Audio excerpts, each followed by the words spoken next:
अध्यक्ष महोदय, मैं आपका बहुत धन्यवाद देता हूं कि आपने इस सप्लीमेंट्री बजट पे मुझे बोलने का मौका दिया है।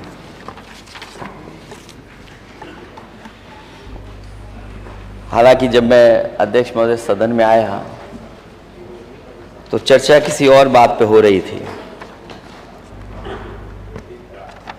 और हमारे कुछ साथी कभी लॉलीपॉप की बात कर रहे थे। कुछ लोगों को लॉलीपॉप दे करके फिल इन द ब्लैंक की तरह बैठाया हुआ है उन्हें। मैं उन बातों में बाद में जाऊंगा, लेकिन मैं सप्लीमेंट्री बजट जो सरकार लेकर के आई है, जब सरकार खर्च नहीं कर पा रही है पैसा, अध्यक्ष महोदय, जब खर्च नहीं हो रहा तो आखिरकार सप्लीमेंट्री बजट क्यों? और सरकार को खुद पीछे पलट करके देखना चाहिए कि जो बजट इतना बड़ा बताया था, लगभग 65% पैसा खर्च नहीं हुआ है। और सबसे महत्वपूर्ण विभाग जो है पीडब्ल्यूडी है, उसमें अभी भी 65% पैसा पड़ा हुआ है, खर्च नहीं हुआ। 34% कर दिया।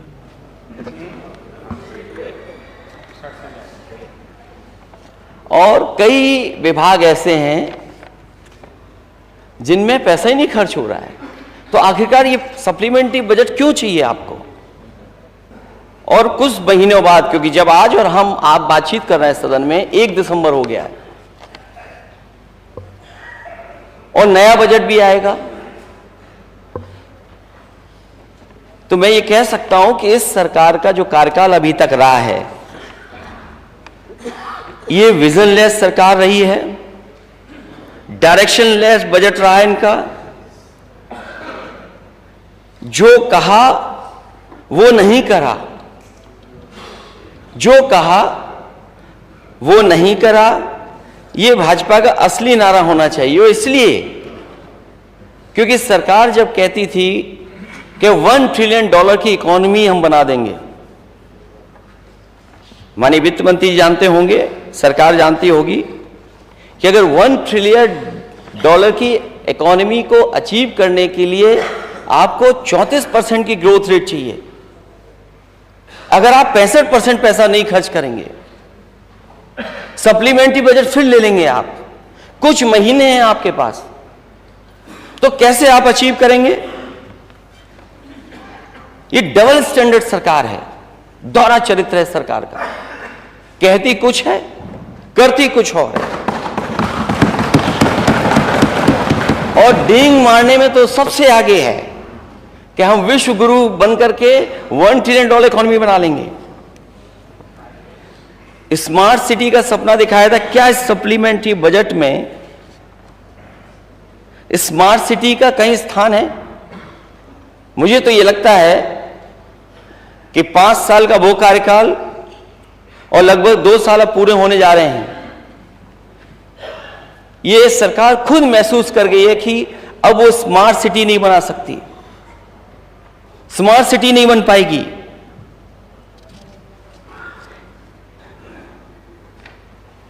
और अगर कोई काम चल भी रहा होता है तो इस सरकार को पता है कि चलती चक्की में रोड़ा कैसे अटकाना है। ये रोड़ा अटकाने वाली सरकार है, विकास गति को रोकने वाली सरकार है। और फिर पीडब्ल्यूडी में नंबर 2 पे सबसे ज्यादा बजट आप सप्लीमेंट्री में मांग रहे हैं। आप पूर्वांचल एक्सप्रेसवे, बुंदेलखंड एक्सप्रेसवे में, उसमें भी पैसा मांग रहे हैं। कब उद्घाटन हुआ था?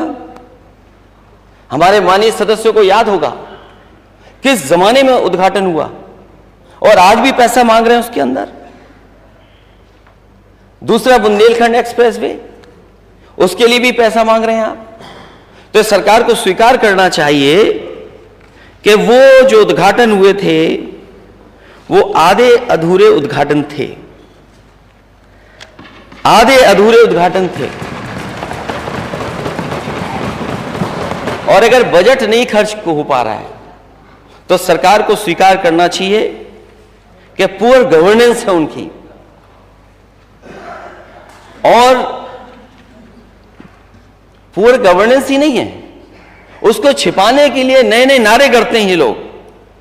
और फिर इतने बड़े साइज जो बजट का आप बना करके रख रहे हैं, तो जब खर्च ही नहीं हो रहा तो आखिरकार क्यों इतना बड़ा बजट आपको चाहिए?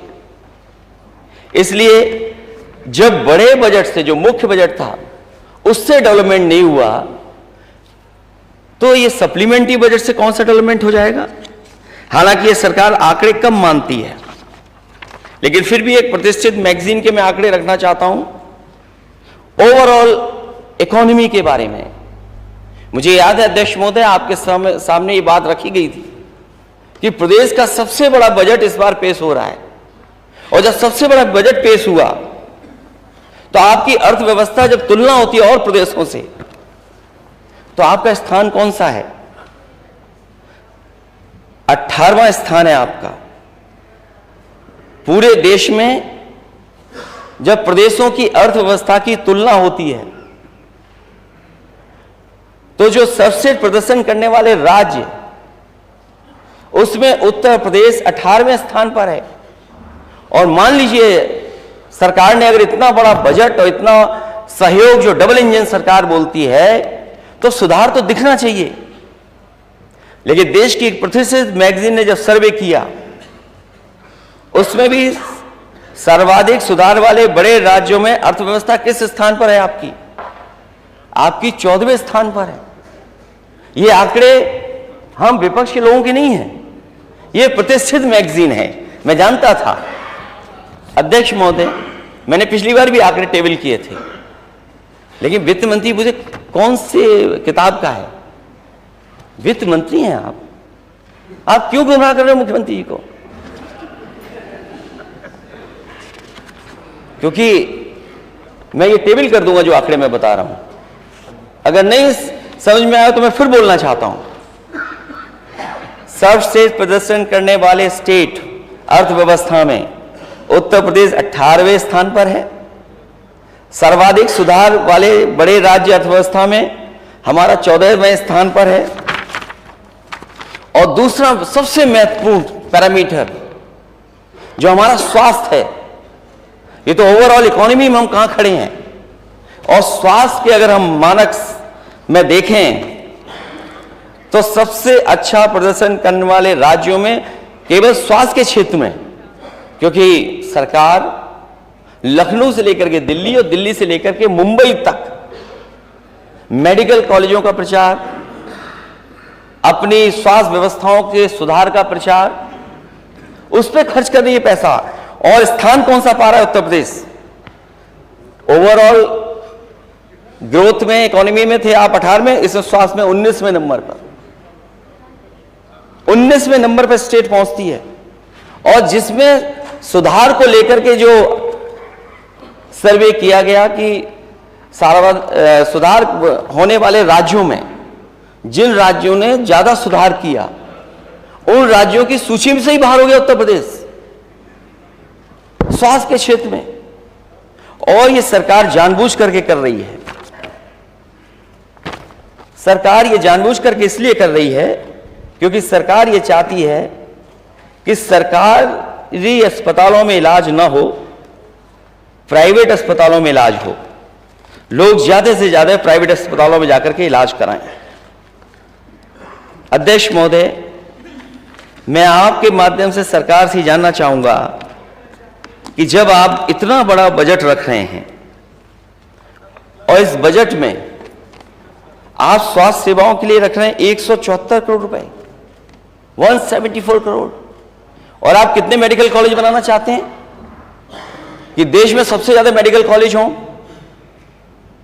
और मैंने अध्यक्ष महोदय कई बार इस सदन में कहा कि इस सरकार ने कोई भी एक जिला अस्पताल नहीं बनाया जिसमें गरीबों को पूरा इलाज मिल जाए।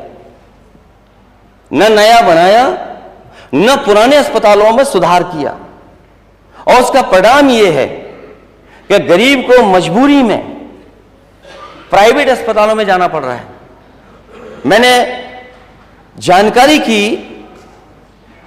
तो सबसे ज्यादा लोग अगर अस्पतालों में आ रहे हैं तो आपके जितने प्रेस्टिजियस हॉस्पिटल्स हैं लखनऊ के, चाहे वो पीजीआई हो, केजीएमयू हो, चाहे लोहिया हो, चाहे बलरामपुर अस्पताल हो, वहां लोग धक्के खा रहे हैं। इलाज के लिए उन्हें इंतजार करना पड़ता है। दलाल खड़े हुए हैं इमरजेंसी पर, और वो दलाल जैसे ही मरीज आता है दलाल लेकर के चला जाता है प्राइवेट अस्पतालों में। इस सरकार ने मंत्री जी की ड्यूटी लगाई कि देखिए कि अस्पताल में एडमिट हो रहे हैं कि नहीं हो रहे हैं। ये सच सरकार स्वीकार करे कि हां मंत्रियों की ड्यूटी लगाई थी कि नहीं लगाई थी। अध्यक्ष महोदय, मैं भी कहना चाहता हूं, सरकार का कोई भी नुमाइंदा किसी सरकारी अस्पताल में आज चला जाए, एक अस्पताल में सरकार चली जाए, एक अस्पताल में मैं खुद जाना चाहता हूं, देख के आइए क्या हालत है अस्पतालों की। आप बजट 174 करोड़ रुपए केवल, और ये नियत इनकी ये है कि ये अस्पतालों को पीपीपी मॉडल पे दे दिए जाएं। सरकार ये बताए कि क्या अस्पतालों को प्राइवेट पार्टनरशिप के तहत चलाना चाहते हैं कि नहीं चलाना चाहते? क्या प्राइवेट लोगों का हस्तक्षेप बढ़ाना चाहते हैं कि नहीं बढ़ाना चाहते हैं? हालांकि मुझ पे तो लिमिटेड जानकारी है, लेकिन उस सरकार, क्योंकि इनके सरकार के लोग कहते कुछ हैं और करते कुछ और हैं। क्या बागपत का आप प्राइवेट उसमें नहीं दे रहे हैं हॉस्पिटल? क्या हाथरस में प्राइवेट पार्टनरशिप से हॉस्पिटल नहीं बना रहे हैं आप? मेडिकल कॉलेज बनाने की कोशिश कर रहे हैं? क्या कासगंज में नहीं देने की कोशिश कर रहे हैं? क्या मैनपुरी में नहीं देने की कोशिश कर रहे हैं? क्या हमीरपुर में नहीं देने की कोशिश कर रहे हैं? क्या महोबा का आप नहीं देने की कोशिश कर रहे हैं? और यही नहीं, माननीय सदस्य जो यहां बैठे हैं और माननीय सदस्य जो वहां बैठे हैं, ये खुद महसूस करते होंगे कि अगर कभी सिफारिश की होगी, सिफारिश करते रहे होंगे, उसको बेड नहीं मिला होगा। बेड नहीं मिलता। अगर किडनी ट्रांसप्लांट होनी है तो उसके लिए ऑनलाइन आपको बताना पड़ेगा, तब जाकर के किडनी ट्रांसप्लांट होगी। उसके लिए कितना इंतजार करना पड़ेगा? हार्ट को लेकर के कितना इंतजार करना पड़ेगा आपको? कभी कभी किडनी डायलिसिस की बात करते हैं। अगर ये किसी ने शुरू किया था अध्यक्ष महोदय, तो समाजवादी पार्टी के समय पर फ्री डायलिसिस अस्पतालों में शुरू हुआ था। न केवल फ्री डायलिसिस शुरू हुआ था, जबकि फ्री टेस्ट हो गरीबों के, और एक एग्जाम्पलरी हॉस्पिटल्स बनाए थे।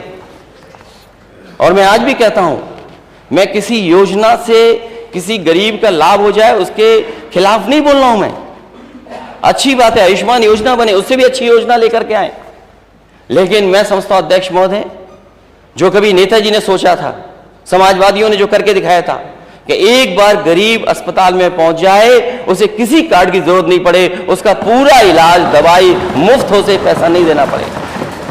लोहिया इंस्टीट्यूट, लोहिया हॉस्पिटल उसी आधार पर है, सैफई भी उसी आधार पर है। यहां पर माननीय सदस्य जो आसपास के क्षेत्र से रहते होंगे वो जानते होंगे कि अगर कोई गरीब गया होगा उसका इलाज हुआ होगा। लेकिन आप मेडिकल कॉलेजों की हालत क्या कर दी आपने?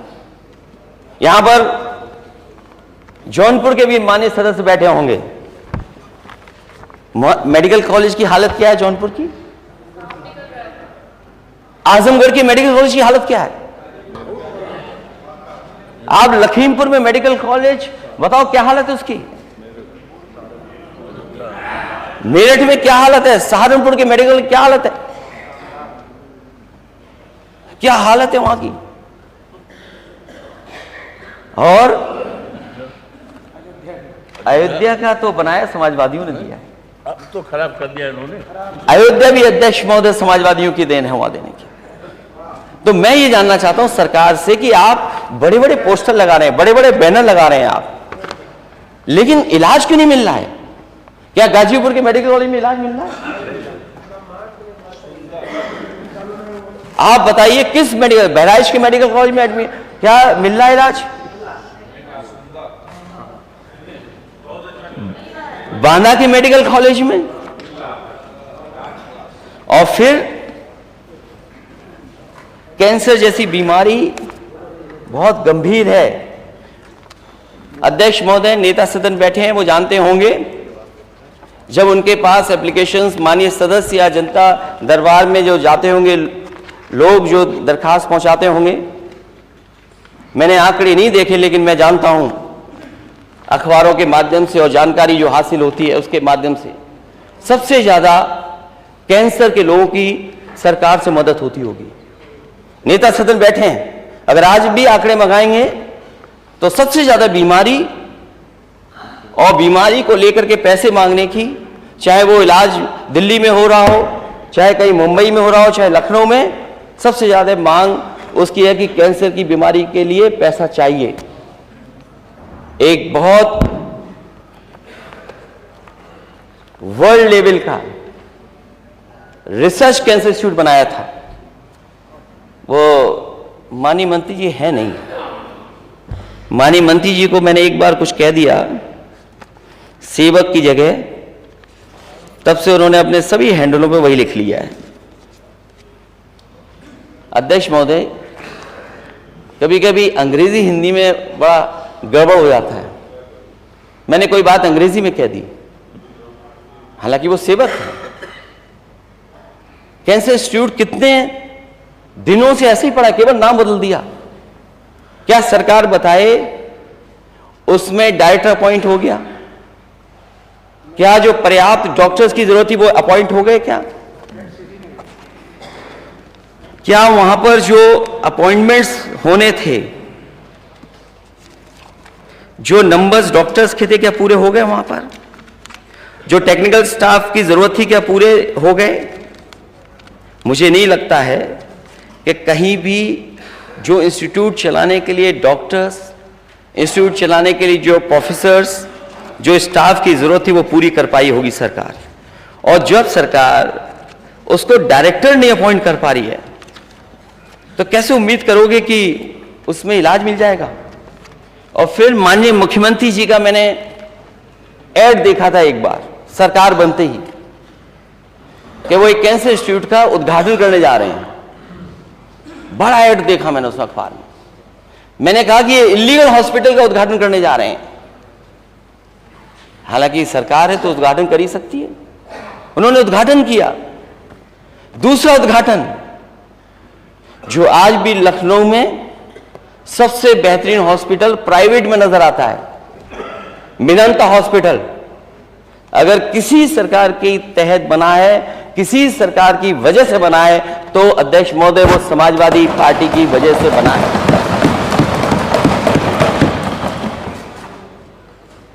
क्योंकि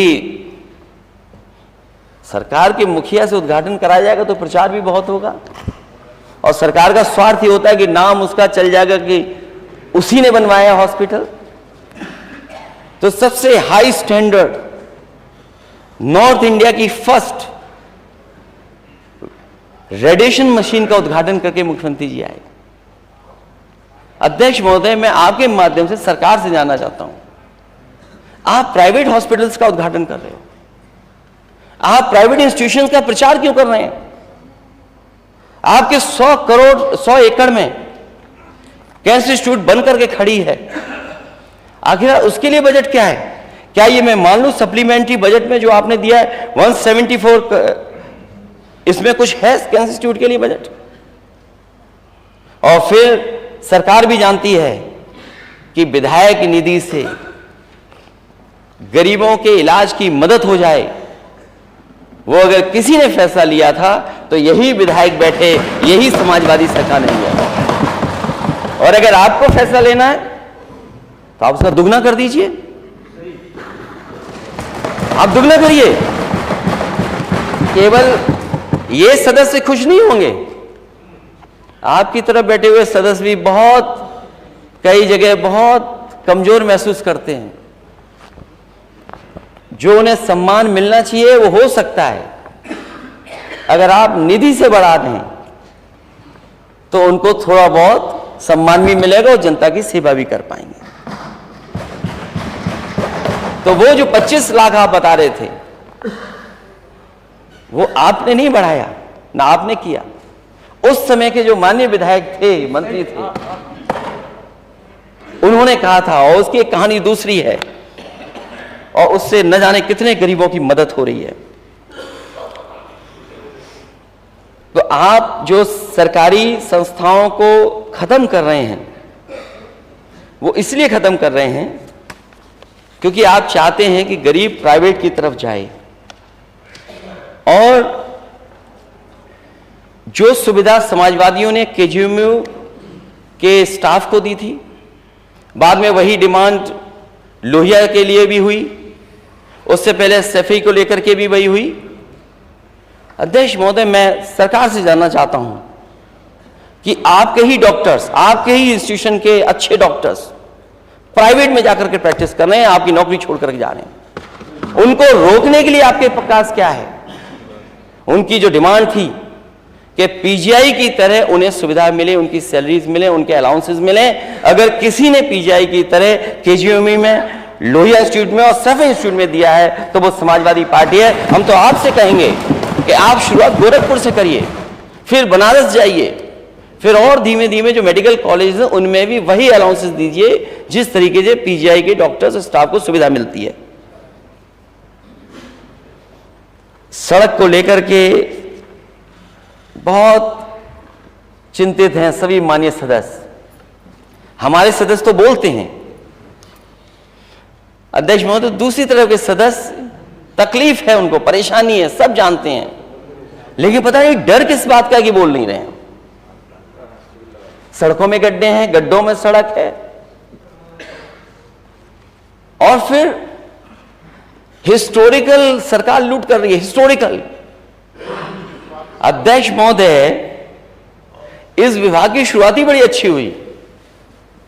जैसे ही विभाग में नए मंत्री अपॉइंट हुए, क्या उसमें खेल हुआ था कि नहीं हुआ था?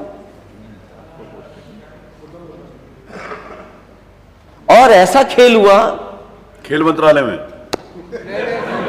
अभी उस खेल में नहीं आया हूं, वो अभी खेल में नहीं आया हूं, अभी इंडिया जीत हार में नहीं आया हूं, अभी आ जाऊंगा थोड़ी देर में।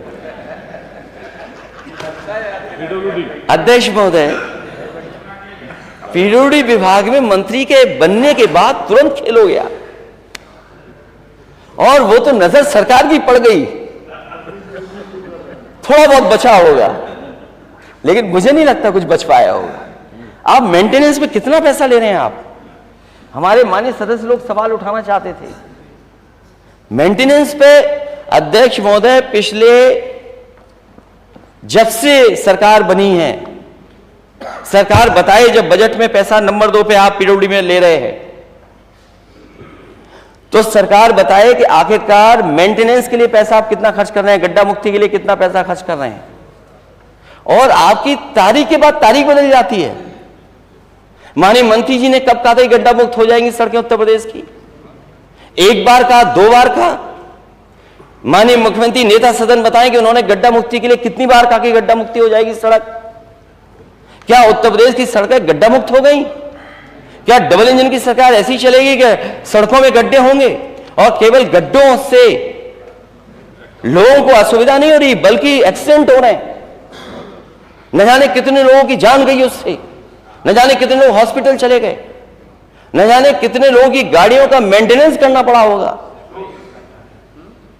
सड़क में गड्ढे, क्या गड्ढा मुक्त हो गई सड़क? क्या आज सप्लीमेंट्री बजट के बाद सरकार बताइए कि पूरे उत्तर प्रदेश का गड्ढा मुक्त हो गई सड़कें? और सबसे ज्यादा अध्यक्ष महोदय, लखनऊ और कानपुर मंडल में सबसे ज्यादा गड्ढा वाली सड़कें आपको दिखाई देंगी। जब लखनऊ में गड्ढा नहीं मुक्त हो पाई हैं तो प्रदेश में क्या उम्मीद करोगे? मैं तो माननीय सदस्यों से कहूंगा कि अगर सरकार कह रही है गड्ढा मुक्ति होगी, तो जो सड़क नहीं गड्ढा मुक्त हुई है तो कम से कम उसकी सूची दें। सूची देना चाहिए सरकार को। और जो पैसा खर्च हुआ है वो तो सरकार बताएगी गड्ढा मुक्ति पे कितना पैसा खर्च हुआ है। क्या ये मैं कहूं कि 40,000 करोड़ से भी ज्यादा पैसा गड्ढा मुक्ति में खर्च हुआ होगा? 40,000 करोड़। और जो आपके बड़े बड़े एक्सप्रेसवे बने हैं जिसमें आपने सप्लीमेंट्री में बजट लिया है 400 करोड़ के लगभग, अभी भी बन रहे हैं आपके एक्सप्रेसवे। फिर प्रधानमंत्री जी ने क्यों उद्घाटन किया था उसका? जो अभी भी पूरे नहीं हुए हैं। जो सरकार ये कहती थी कि समाजवादी सरकार में बनाए हुए एक्सप्रेसवे घाटे का है, आज नेता सदन बताएं कि उनके पूर्वांचल एक्सप्रेसवे पे और बुंदेलखंड एक्सप्रेसवे घाटे का है कि फायदे के एक्सप्रेसवे हैं। दोनों एक्सप्रेसवे बताएं। और आज भी इतने वर्षों के बाद अगर सबसे अच्छी राइडिंग क्वालिटी किसी एक्सप्रेसवे की है तो वही समाजवादियों का बनाया हुआ एक्सप्रेसवे, उसकी अभी भी riding quality one of the best है। बुंदेलखंड में जाइए, आप पता लग जाएगा कैसी सड़क है। पूर्वांचल में जाइए, देखिए कैसी है। हालांकि मुख्यमंत्री जी को मैं समझता था नेता सदन को अपना ही जिला जोड़ना था, अभी तक नहीं जुड़ पाया है। कब से काम चल रहा है। अध्यक्ष महोदय, 90 किलोमीटर सड़क 6000 करोड़ की लगभग बन रही है। 90 किलोमीटर सड़क जो गोरखपुर लिंक है वो 6000 करोड़ की। यही लिंक अगर कहीं और से लिंक किया हो जाता, क्योंकि आप अभी कुछ दिन पहले एमबीबीएस डॉक्टर लग रहे थे, अगर इंजीनियर बन जाते तो थोड़ा बहुत पैसा बढ़ने से कई जिले और जुड़ जाते और आपका गोरखपुर भी जुड़ जाता। लेकिन पता नहीं किसने अलाइनमेंट बताया होगा, 6000 करोड़ और अभी भी रोड कंप्लीट नहीं है। और कोई शहर अगर जाम से बचा हो तो बता दीजिए। किसी शहर में निकल जाइए आप, एक कोने से दूसरे कोने जाना हो तो कितना समय लगता है। ये सरकार कहती है स्मार्ट सिटी बनाएंगे। क्या स्मार्ट सिटी यही इसी को माने हम कि जहां आप रुक रुक के जाएंगे या जाम में फंस करके जाएंगे। कोई शहर हमें बता दीजिए लखनऊ के साथ साथ जिस शहर में जाम ना लग रहा हो। पूरे शहरों में जाम है। क्या ट्रैफिक व्यवस्था है सरकार की। और ट्रैफिक व्यवस्था ठीक करते, क्या हुआ, रोक देते।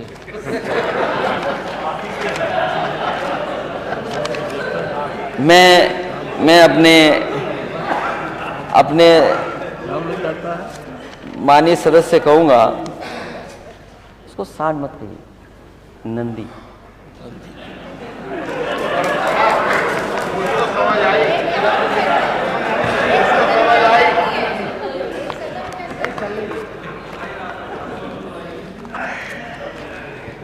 इतना ही मुस्कुराते हुए नेता सदन ने कहा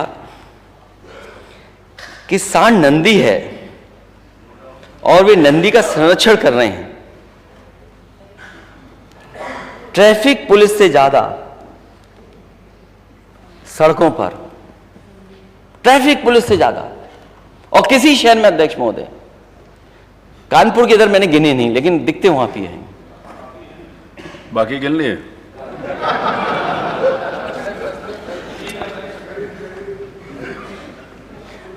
ट्रैफिक पुलिस से ज्यादा अध्यक्ष जी सांड दिखते हैं सड़क पर।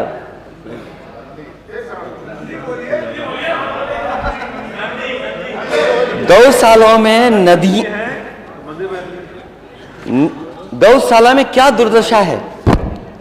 आपने बजट में पैसा लिया है उसके लिए, क्या ये पर्याप्त पैसा है। ये 250 करोड़ से अध्यक्ष महोदय कुछ नहीं होना। अगर आप ईमानदार हैं, आप लोग जो ईमानदार हैं, तो नंदी की सेवा के लिए केवल 250 करोड़ रुपए,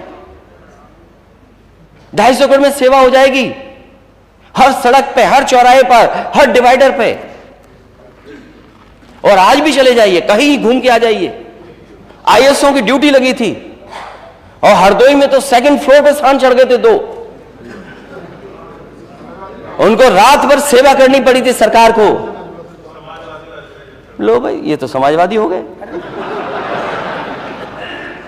कमाल के हमारे पास बुद्धिमान लोग बैठे हैं सदन में। ऐसे ही समझाओ मुख्यमंत्री जी को, यही समझाना।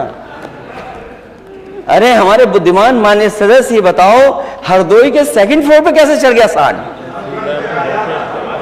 क्योंकि तहसीलदार की जिम्मेदारी थी, तहसीलदार घर पर तो वो ढूंढते ढूंढते तहसीलदार के पास पहुंच गया। एक सांड उसमें बड़ा शरीफ था,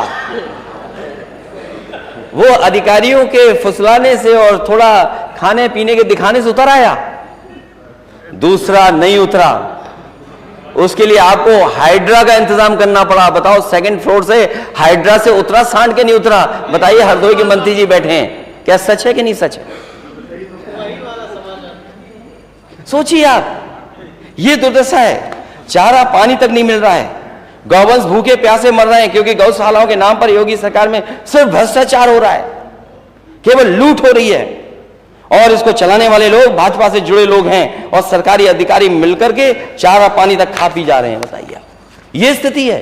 और किसी गौशाला को आप दिखाइए, किसी गौशाला में चले जाइए आप, और जिस दिन गौशाला के नीचे आसपास खुदाई होगी, न जाने कितनी गौशाला चलाने वाले लोगों ने जेबीसी मशीन लगा करके वहीं पर गाड़ दिए गाय। आप किसी को दिखवा लीजिए, बाजारों में सांड गौवंश, सड़कों पर सांड, खेतों में सांड। खेती किसान कितनी जान जा चुकी है। पिछली बार भी हम लोगों ने सूची दी थी 5000। अध्यक्ष महोदय, पिछली बार भी सूची दी थी कि जिन लोगों की जान गई है खेतों में, किसानों की, मजदूरों की, और उनकी क्या सरकार ने मदद की है। इसलिए 250 करोड़ से कुछ होने वाला नहीं है। अगर आप ईमानदारी से सेवा करना चाहते हैं, अगर नंदी मानते हैं उसको, सच्ची सेवा करना चाहते हैं, तो 250 करोड़ से नहीं, आपको 5000 करोड़ रुपए खर्च करने चाहिए इसके लिए। क्यों नहीं खर्च करने आप 5000 करोड़ रुपए? हम लोग कह रहे हैं, विपक्ष के सब लोग कह रहे हैं 5000 करोड़ रुपए लगाइए आप और पास करिए। हम लोग ताली बजा करके और टेबल बजा करके पास कराएंगे।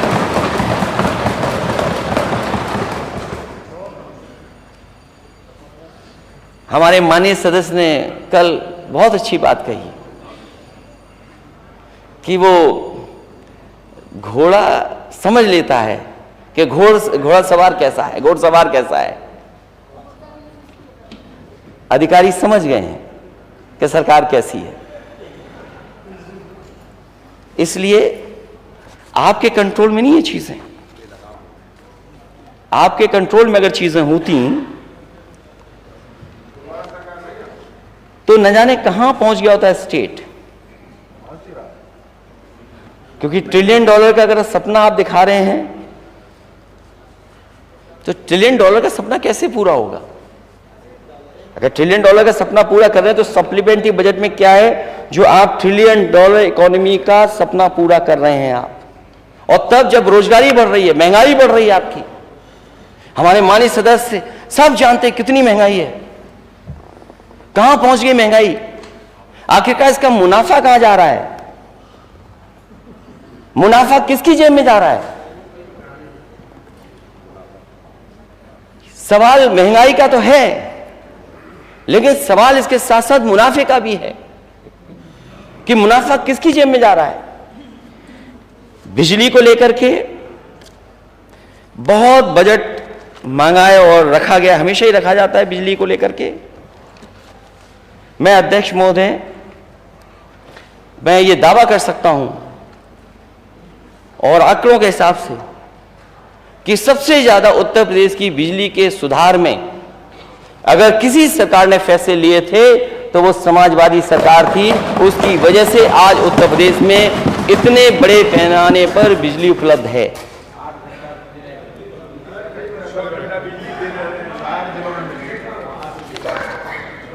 मैं अध्यक्ष महोदय,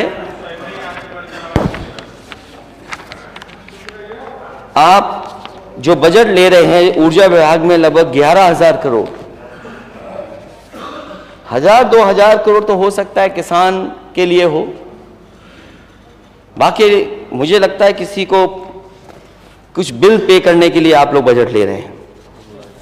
और अगर बजट ही आपने अच्छी तरह खर्च किया होता तो जो पावर प्लांट समाजवादी सरकार में बन रहे थे वो आज बन करके तैयार हो जाते, बिजली मिल रही होती और ज्यादा सस्ती मिलती बिजली। जो बिजली को लेकर के ये सरकार बताए कि आप 11,000 करोड़ तो ले रहे हैं, लेकिन जो बनते हुए प्लांट हैं, कारखाने, वो कब तक पूरे हो जाएंगे? क्या निवली लिग्नाइट से बिजली मिलने लगी?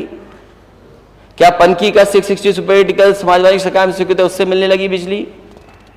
क्या एटा के जवाहरपुर योजना से मिलने लगी बिजली? और मेरे पास तो ईयर वाइज है कि 2012 में कौन सा प्लांट चालू कर दिया था, 13 में कौन सा चालू किया, 14 में कौन सा, 15 में कौन सा, 16 में कौन सा, 17 में कौन सा। चाहे वो हरदुआगंज हो, चाहे परीक्षा हो, चाहे आपके इलाहाबाद के हों, और चाहे सोनभद्र की। सरकार बताए कि इतना बजट लेने के बाद भी आखिरकार जनता को बिजली की सुविधा क्यों नहीं मिल रही है? और जब सब स्टेशन बनाने के लिए बात हुई, सरकार बताए कि सब स्टेशन कितने बनाए उन्होंने। हमारे सदस्य बैठे हैं और मैं आंकड़े पेश कर देता हूं और आप भी अपने आंकड़े रख देना।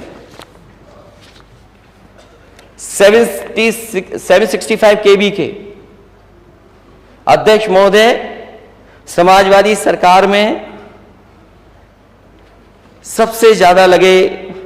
12 में 1,000, 13-14 में 2,000, 14-15 में 2,000, 15-16 में 5,000, 16-17 में 12,000।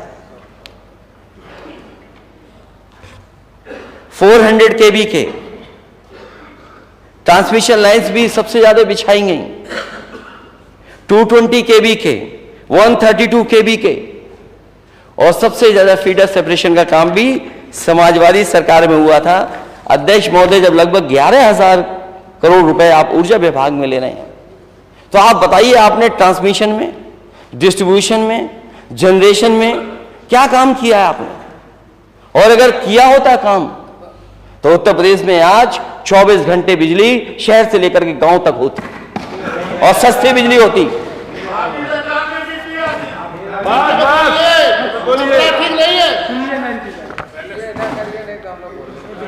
अगर मैंने पीपीए से लेकर के बिजली खरीदने से लेकर के बिजली बनाने तक, ट्रांसमिशन से लेकर के डिस्ट्रीब्यूशन तक, मैं सब आंकड़े रखा हूं आपके सामने। आप भी इसी तरह हर 5 साल के और इस 1.5 साल का रखिए। अगर मैं ये कोई बात कह रहा हूं कि ये सब स्टेशन बने हैं, अगर हरदुआगंज का प्लांट चालू हुआ है, अगर रोजा का प्लांट एक और यूनिट चालू हुई है, तो आप बताइए वित्त मंत्री जी, क्या रोजा का समाजवादियों ने नहीं चलवाया पावर प्लांट? आपके घर से तो चिमनी दिखती होगी।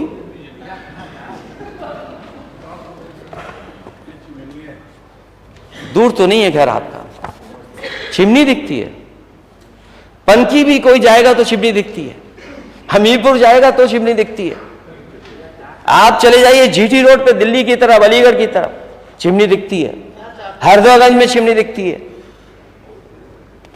इसलिए ये जो बिजली के कारखाने लगाने का काम जो समाजवादियों में हुआ 12 में, 13 में, हरदुआगंज को लेकर, परीक्षा को लेकर के, या और जो पीपीए साइन हुए बिजली खरीदने के, या जो बिजली बाद में बनने के फैसले लिए जो अभी भी चल रहे हैं, आप बताइए हर साल आपने क्या किया है?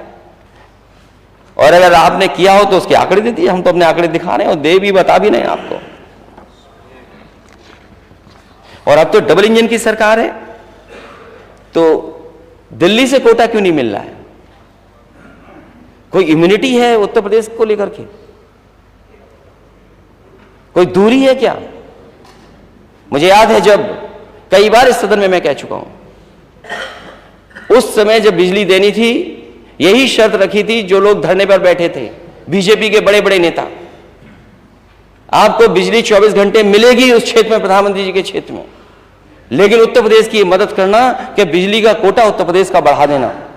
आज 7 साल पूरे होने वाले हैं, बताइए सरकार के कितना बिजली का कोटा आपको बढ़कर के मिला उत्तर प्रदेश को लेकर के। और फिर स्मार्ट सिटी क्यों भूल गए आप? जो जो मेट्रो चल रही है, बनी है, ये सब समाजवादियों की देन है।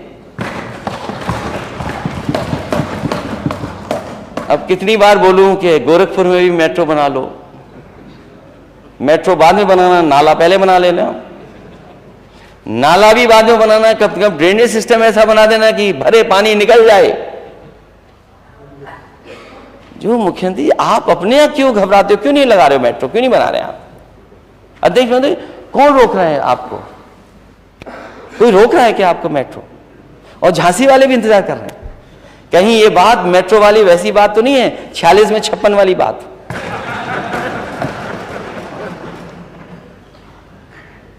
गोरखपुर में मेट्रो क्यों नहीं है? और इकाना जैसे स्टेडियम आपके गोरखपुर में क्यों नहीं है?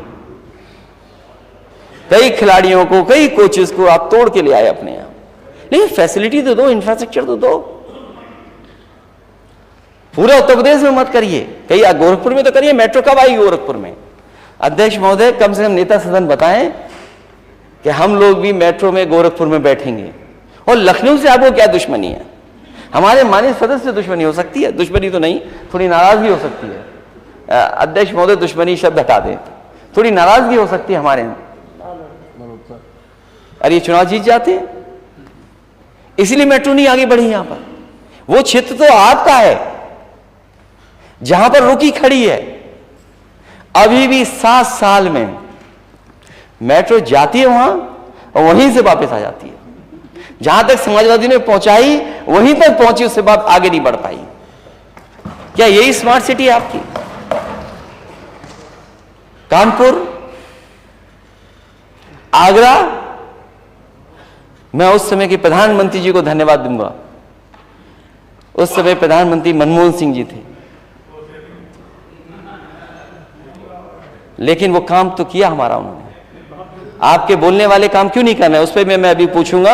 और बोलने वाले जिनके लिए कह रहे हो, आप उनसे पैसा लाके दिखाना। अध्यक्ष महोदय, जब मैं उत्तर प्रदेश को मेट्रो बनाने को लेकर के गया तो उन्होंने पूछा कि इतनी मेट्रो क्यों चाहिए आपको? हमें उत्तर प्रदेश बड़ा प्रदेश है, यहां संभव है, वो ना फाइनेंशियल इंक्लूजन कर लेंगे आप लोग। मैं उस समय के जो अधिकारी थे उन्होंने कहा कि हम करके दिखा देंगे। और उसका परिणाम ये हुआ, लखनऊ, कानपुर, आगरा और नोएडा, ग्रेटर नोएडा और नोएडा से जोड़ने वाली दिल्ली वाली मेट्रो सब की सब होगा। यह समाजवादियों की देन है। मैं आपसे जानना चाहता हूं कि आप मेट्रो शहर बनाना चाहते हो, बड़े शहर बनाना चाहते हो, स्मार्ट सिटी बनाना चाहते हो। क्या स्मार्ट सिटी के पैरामीटर में पब्लिक ट्रांसपोर्ट नहीं है? Neat and clean, safe. अगर कोई पब्लिक ट्रांसपोर्ट है तो मेट्रो है। तो आप क्यों चूके उससे? आपने कहीं अगर एक भी स्वीकृत करी हो तो बताएं आप। और फिर मैंने कई बार इस सदन में कहा और सुझाव दिया मैंने, और मैं आज फिर सुझाव देता हूं कि आप दिल्ली वालों से पैसा लेकर के आइए। ये जो हमारे नेता सदन एक्सप्रेसवे बनाने के सपने दिखा रहे हैं,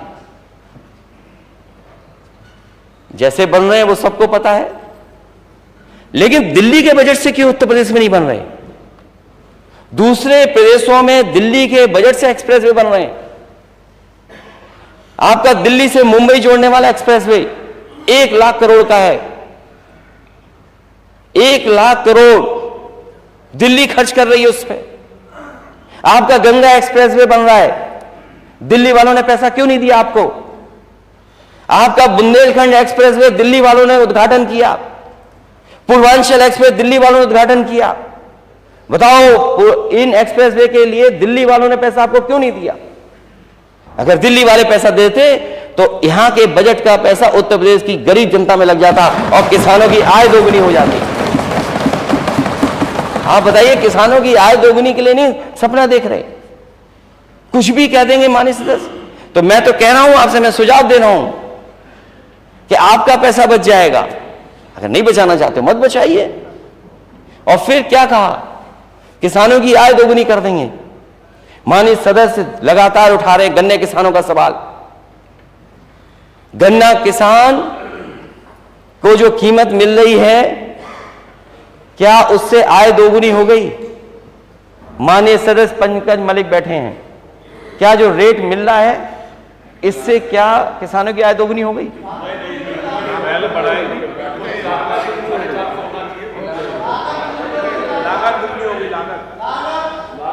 यहां वाले तो कह रहे हैं लागत कितनी बढ़ गई है, बताइए। डीजल, पेट्रोल, खाद, कीटनाशक दवाइयां और आपका जीएसटी ऊपर, ट्रॉली से लेकर के ट्रैक्टर पे।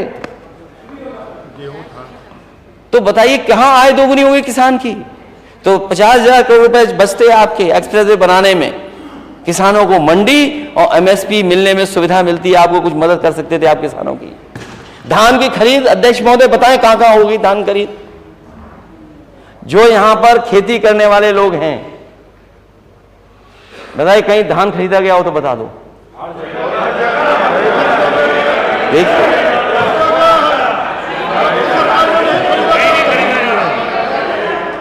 अध्यक्ष महोदय, मैं अभी सुन रहा था कुछ देर, अध्यक्ष महोदय, मैं माननीय वित्त मंत्री जी सुन रहा था कि वो जहां गड्ढे हो जाएंगे और गड्ढे की पहले फोटो होगी, पहले वीडियो बनेगा, गड्ढा भर जाने के बाद फिर फोटो होगी, फिर वीडियो बनेगा, और जीपीएस और जीआईएस के माध्यम से उस लोकेशन का पूरा आइडेंटिफिकेशन होगा। यही तो कहा था आपने। तो आप ये बताइए, जो केंद्र लगे हैं, आपका जीआईएस और जीपीएस क्या बोल रहा है? कितने खरीद केंद्र पर लगे हुए हैं? कहां पर धान खरीदा जा रहा है? आप ये कैमरा लगा दें वहां पर। हमारे सदस्यों ने मांग की और बहुत से किसान इस बात को चाहते हैं, जहां पर धान खरीद हो रही है वहां पर लगाइए सीसीटीवी। क्यों नहीं लगाते हैं आप?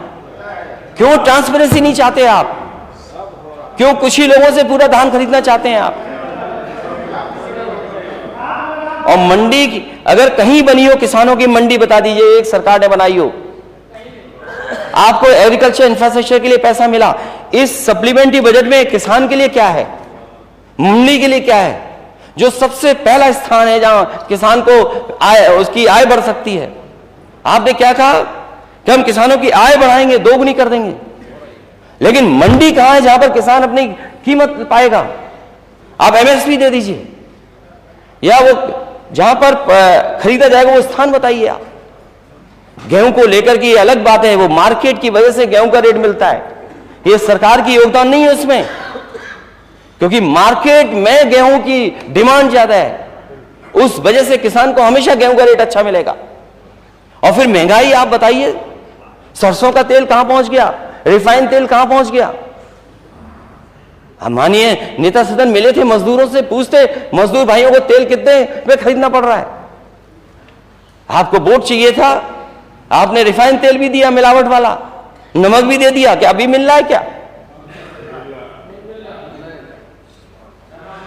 इसलिए ढींग मारने में सरकार बहुत आगे है। इनका नारा तो विकास का है, लेकिन काम सब इनके विनाश के हैं, सब काम विनाश के हैं। सरकार बताए कि $1 ट्रिलियन में जीडीपी में पर कैपिटा हमारे आम लोगों की क्या है इनकम, पर कैपिटा इनकम क्या होगी सरकार $1 ट्रिलियन वाली सरकार की?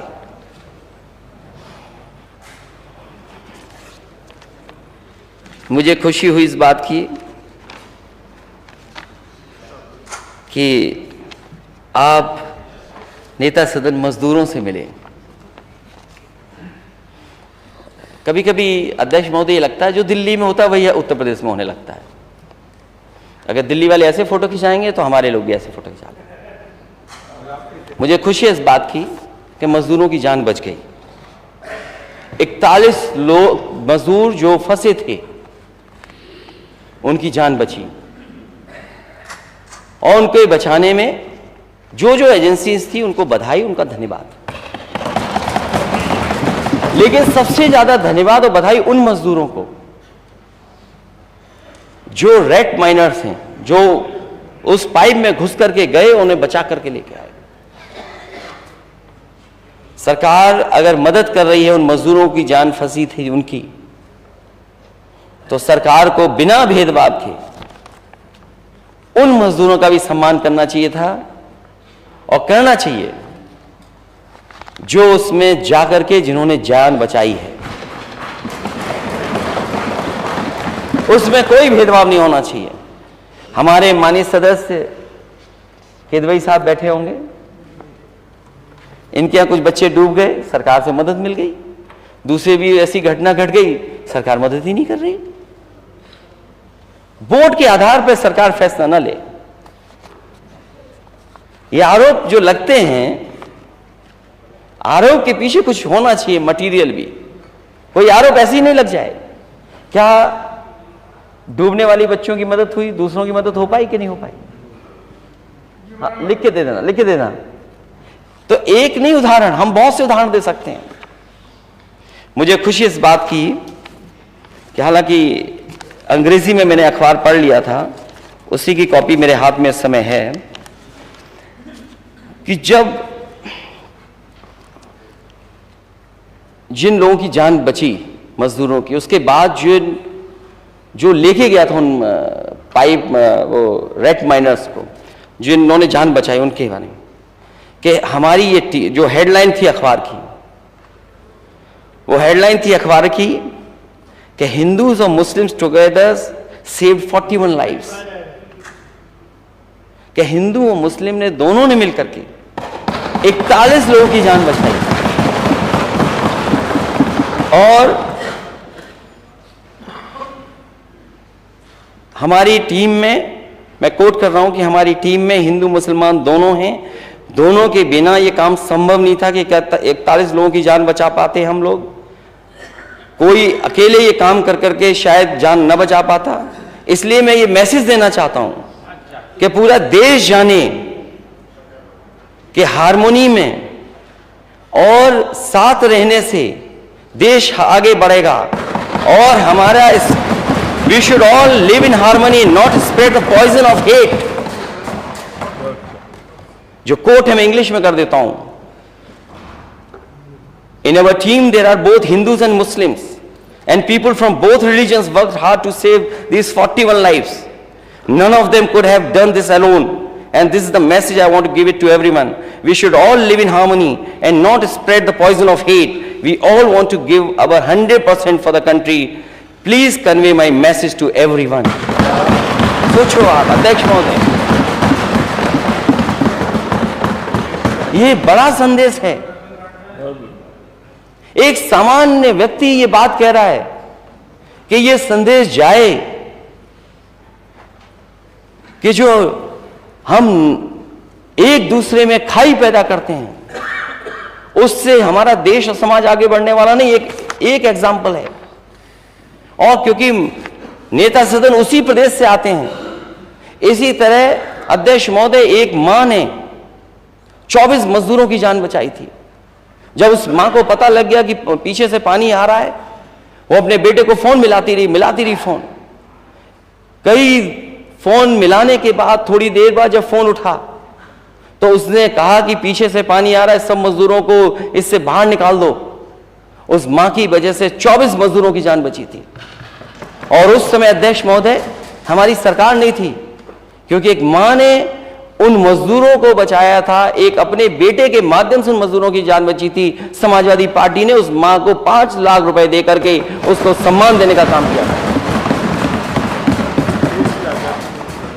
41 लोगों की जान बचाने वालों को, $1 ट्रिलियन इकोनॉमी का सपना देखने वाले, बड़ी बड़ी डींग हाँकने वाले लोग, क्या उन परिवारों की मदद नहीं करेंगे आप? कम से कम सम्मान दो उन्हें। यहां भेदभाव हो सकता है मदद के लिए, यहां मदद जो अब अगर हम मांगे तो भेदभाव है, लेकिन कम से कम ऐसे बड़े काम के लिए आपको मदद करनी चाहिए। और हमारे देश की संस्कृति बताती है, देश का इतिहास बताता है कि हम सब मिलके रहे हैं। हमारी ये मिली जुली संस्कृति है, हम सब मिलकर के रहते हैं और मिलकर के इस देश को आजादी दिलाने का काम किया है, चाहे वो 1857 हो, चाहे बाद की बात हो। आज भी हमारी ग्रोथ, दोनों मिलके रहेंगे तो ग्रोथ ज्यादा बढ़ेगी। अभी कुछ साथी चिंता कर रहे थे जाति जनगणना को लेकर के। अध्यक्ष महोदय, पूरा देश चाहता है जाति जनगणना हो, और अंतोगत्वा मैं कहता हूं, on the floor of house कह रहा हूं, मैंने पहले भी प्रेस में कहा, ये बीजेपी के लोग भी जाति जनगणना में खड़े हो जाएंगे, देखिएगा। ये समय आएगा कि बीजेपी के लोग भी कहेंगे हां जाति जनगणना होनी चाहिए। पूरा देश चाहता है। कभी कभी आरोप लगता है कि समाजवादियों ने क्यों नहीं किया। मैं केवल एक एग्जांपल देना चाहता हूं अध्यक्ष महोदय आपके माध्यम से, कि जिस समय मेरिट की भर्ती हुई थी पुलिस की, और उसी समय एक फैसला आ गया था आरक्षण को लेकर के, हाई कोर्ट और सुप्रीम कोर्ट के झगड़े के बीच में हम लिस्ट को नहीं जारी कर पाए थे पुलिस भर्ती की। वो मेरिट की भर्ती थी, रिजल्ट बन चुका था, और जब कोर्ट के आदेश के बाद वो सूची जब जारी की गई, तो जो सूची जारी की थी उसमें पहले जो व्यवस्था थी आरक्षण की, उस व्यवस्था के तहत वो सूची बनी थी और उस सूची को जारी कर दिया गया था। लेकिन कुछ अधिकारी और सरकार क्योंकि नई आ गई थी, तो उस सरकार ने कहा कि नहीं, ये पुरानी आरक्षण व्यवस्था नहीं लागू होगी, नई आरक्षण व्यवस्था लागू होगी। और जब नई आरक्षण व्यवस्था लागू के तहत वो सूची जारी की गई, तो 1700 नौजवान जो पिछड़े थे, दलित थे, उन्हें नौकरी से बाहर निकाल दिया गया था। उनकी भर्ती जनरल में हो गई थी और उन्हें नौकरी से बाहर निकाल दिया गया, ये कहकर के कि अब नई आरक्षण व्यवस्था लागू हो गई। जिन्होंने खुशियां मनाई थी, जिनके घर परिवार के लोगों ने बधाई दी थी, वो 1700 नौजवान नौकरी पाने के बाद, लिस्ट में आने के बाद बाहर निकाल दिए गए थे। जब से ये नई व्यवस्था लागू हुई है आरक्षण की, जो मूल भावना थी मंडल कमीशन से, उससे हम डाइवर्ट हुए हैं, तब से पूरे देश में ये आवाज उठी है कि जाति जनगणना होनी चाहिए, और जाति जनगणना के बाद आबादी के हिसाब से सबको हक और सम्मान मिलना चाहिए। क्या यही तो सबका साथ सबका विकास है? क्या हम गलत बात कह रहे हैं क्या? सबका साथ सबका विकास तभी संभव है जब जाति जनगणना हो, और जिसकी जितनी आबादी है उसके हिसाब से उसको आरक्षण और हक और सम्मान मिल जाए।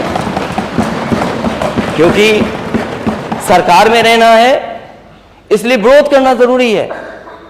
सरकार में क्योंकि लॉलीपॉप मिल गई है, कुछ केक पेस्ट्री भी खा रहे होंगे, लड्डू भी खा रहे होंगे सरकार के, इसलिए सरकार के खड़े रहना है। और कुछ लोग तो फिल इन द ब्लैंक्स है सरकार के,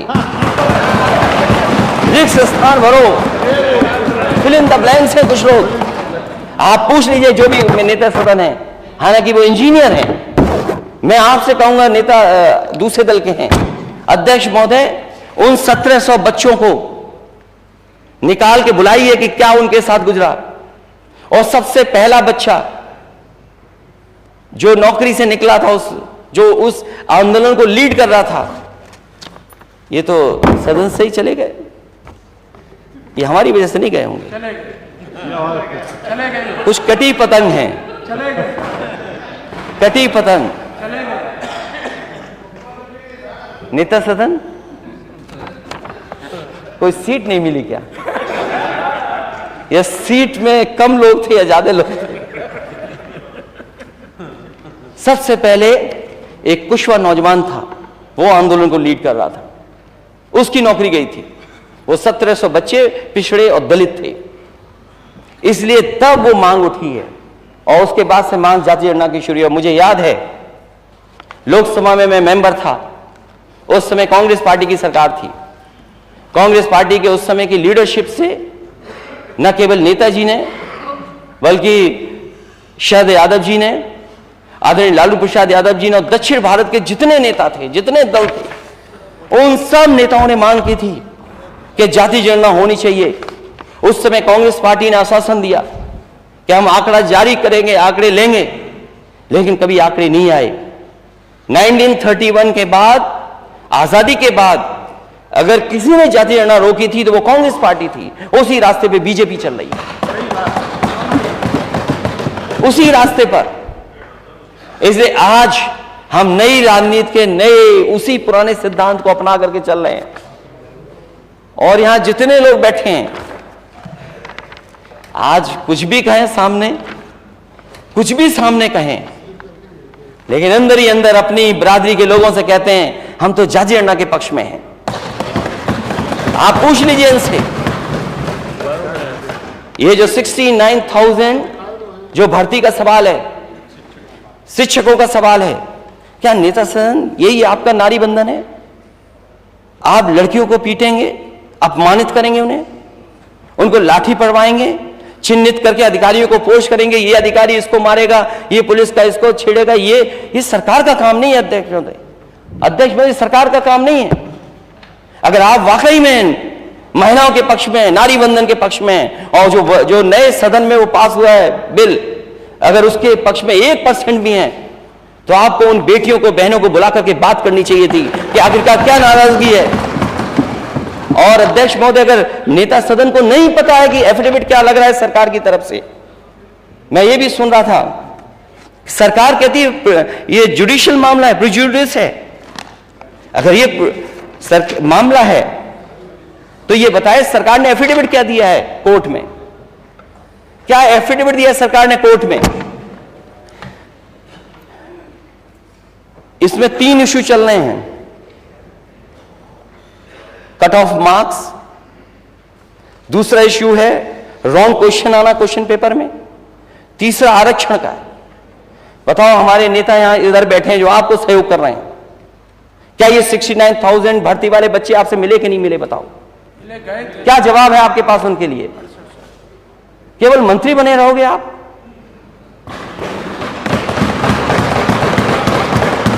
क्या मंत्री बने रहोगे इसीलिए आप उनके लिए साथ ये करोगे व्यवहार? आप बताइए, रॉन्ग क्वेश्चंस आए, कट ऑफ मार्क्स में उनके साथ हुई, आरक्षण को लेकर के हेराफेरी हुई। क्या आपको नहीं पता हेराफेरी? आप तो मोबाइल छीन रहे थे। अगर वो बात कह रहे हैं अपनी, कभी कभी होता है ब्लड प्रेशर होता है कुछ लोगों को, चेक कराना चाहिए। हालांकि जो मशीनें लगाई थी सरकार ने वो सब फेल हो गई, सब मशीनें फेल हो गई। कुछ चल नहीं हो तो मुझे नहीं पता। तो आप देखिए कि क्या स्थिति है। कब का एड था? 5 दिसंबर का अटैचमेंट था, 5 दिसंबर का अटैचमेंट था। रिटर्न टेस्ट जून में हुआ 2019 में, और आज तक उन्हें लड़ना पड़ रहा है डबल बेंच की बेंच में। केस अभी भी रेगुलर सुनवाई हो रही है आपकी। और जो एफिडेविट दिया सरकार ने, वो क्या एफिडेविट दिया है? अध्यक्ष महोदय, सरकार एफिडेविट दे रही है, मतलब ऐसा एफिडेविट हाई कोर्ट में लगा रही है सरकार कि जो रॉन्ग क्वेश्चन थे उसका हम 1 नंबर देंगे आपको। ये गलती किसकी थी?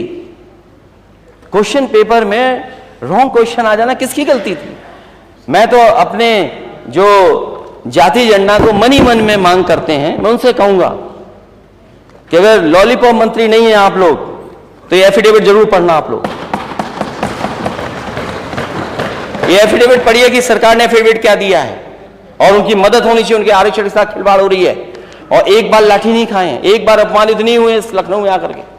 कोई नेता पिछले बिरादरी का, पिछले वर्ग का नहीं बचा होगा जिसका दरवाजा उन्होंने नहीं खटखटाया।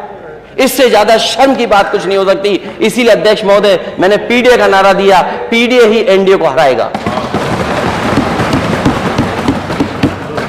और अगर आपने पढ़ा हो, सुप्रीम कोर्ट के चीफ जस्टिस क्या कह रहे हैं? Caste still resilient, affirmative action works to dismantle inequalities. क्या खराब बात है ये अगर हम आरक्षण मांग रहे हैं? और पढ़ना चाहिए क्या लिखा उन्होंने। ये उम्मीद जगाता है, आरक्षण आस देता है हमें आगे बढ़ने की, हमें उम्मीद जगाता है। क्या चीफ जस्टिस ऑफ इंडिया ये नहीं कह रहे हैं? क्या आप हम लोगों से कह रहे हैं कि हम क्या करेंगे आरक्षण? और इनका जीरो टॉलरेंस, क्या जीरो टॉलरेंस है अध्यक्ष महोदय? बातें तो बहुत है जीरो टॉलरेंस की, लेकिन अध्यक्ष महोदय मैं कानपुर से ही शुरू करूंगा। कानपुर से एक गरीब किसान, बीजेपी के लोगों ने उससे जमीन लिखवा ली, 6 करोड़ का उसको चेक दे दिया और 6 करोड़ का चेक दे करके उससे जमीन लिखवा ली पूरी की पूरी। उसके बाद उन्हीं बीजेपी के नेताओं ने कहा कि चेक में कुछ गड़बड़ी है, हमें वापस दे दो। उस गरीब किसान ने भरोसा कर लिया, वो चेक वापस दे दिया, चेक फाड़ करके फेंक दिया। वो दर बदर भटकता रहा, घूमता रहा, उनके घरों पे गया, पुलिस पे गया, कोई अधिकारी नहीं बचा जिसका दरवाजा नहीं खटखटाया हो, लेकिन उसको न्याय नहीं मिला। मजबूरी में उसने आत्महत्या कर ली और आज भी उसकी 2 बेटियां दर दर भटक रही हैं, कोई अधिकारी नहीं बचा जिसके घर न गए हों। वो जीरो टॉलरेंस बीजेपी के नेता के लिए है। वहीं पर और मसले हुए हैं, और भी घटनाएं हुई, केवल एक नहीं घटना है। हालांकि अध्यक्ष महोदय आपने थोड़ा हस्तक्षेप कर दिया था, नहीं तो व्यापारी की क्या स्थिति हो गई थी। आपसे बेहतर कोई नहीं समझता बात को। आप भी उस परिवार से मिले, मैं भी मिला हूं परिवार से। क्या यही सरकार का जीरो टॉलरेंस है? जीरो टॉलरेंस पॉलिसी क्या है आपकी? ये जीरो टॉलरेंस क्राइम बीजेपी के लिए जीरो टॉलरेंस है। बीजेपी कार्यकर्ताओं को खुली छूट है, जो चाहे सो कर ले। ये जीरो टॉलरेंस है आपकी। मैं तो उदाहरण दे रहा हूं, अगर आप पे उदाहरण हो तो बताइए। अगर आप पे उदाहरण हो किसी चीज का तो आप बताइए। और वहीं मुझे याद है एक परिवार, मां बेटी, जिसको जिंदा जला दिया गया था, जिंदा जला दिया गया था कानपुर देहात में। उस समय जो डिप्टी सीएम की बातचीत थी उस परिवार से जो बातचीत थी मुझे अभी भी याद है। वो डिप्टी सीएम ने कहा कि नहीं, मैं आपके परिवार का हूं, आप बिल्कुल फिक्र मत करना, मैं उन सबको सजा दिलाऊंगा, कोई बच नहीं पाएगा, किसी को मैं छोड़ूंगा नहीं, मैं उनको 302 में जेल भिजवाऊंगा। क्या यही जीरो टॉलरेंस है आपकी? आज भी वो परिवार घूम रहा है, बेटा एक अधिकारी, दूसरा अधिकारी, तीसरा अधिकारी किया जा रहा है। और जीरो टॉलरेंस बीजेपी का नेता है, कार्यकर्ता, इसलिए कोई जीरो टॉलरेंस नहीं है। वहीं सपा के विधायक को झूठा फंसा दिया और केवल वोट के लिए मोहम्मद आजम खान साहब को जेल भेज दिया, उनके परिवार के लोगों को जेल भेज दिया, केवल वोट के लिए।